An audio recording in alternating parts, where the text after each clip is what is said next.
กับ7374ไว้เลขออกเท่าไหร่ตัวบนมันออก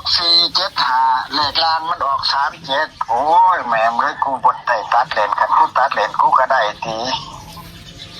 ฝันถึงบาทอีกเลยว่าฝันว่าจะไหนก็ฝันว่าบ่ถูกเลข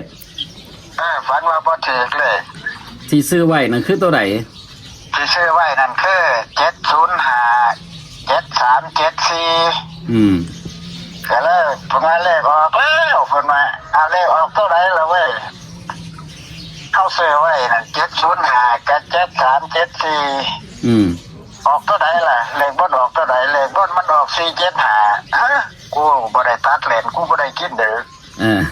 475เลขล่างออกเท่าไหร่แล้วเว้ยเลขล่างออก37เอาอีกแล้วกูซื้อเลขบ่ได้กลับ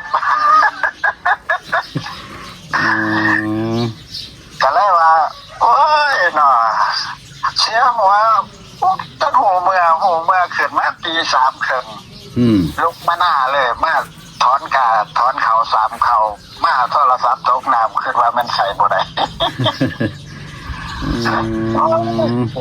ติดจรณาเบิ่งเด้อ475กับ37กับ37เพิ่นว่าเลขล่างออก37เลขบนออก475โอ้ยเนาะกูซื้อเลขบ่ได้ตัดเลนคันกูตัดเลนก็ถืออยู่7ก็มี5ก็มีแต่ว่ากูบ่ได้ตัดเลนว่ะกูซื้อ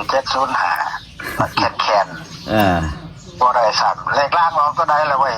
เลขล่างออก37นั่นละกูนั่นซื้อย่ำได้ก็ย่ำนั่นสุดก่อนกูซื้อ20ออก02กูก็บ่ได้กลับคือกันได้เด้อกูว่าตะนายหลายบ้านในผู้ยิ่งเพิ่นผู้นึงเพิ่นย่างมากคนขายลอตเตอรี่เนาะโอ้เจ้าก็ให้เลขแม่นเนาะแต่ว่าถือบ่ถือเพิ่นกูก็ว่าให้เลขแม่นเติบอยู่นั่นแหละแต่กูซื้อว่าถือแค่จังไดมันแหละบ่ต้องเสียใจมันดอกจังไดมันก็เข้าแล้วเพิ่นว่า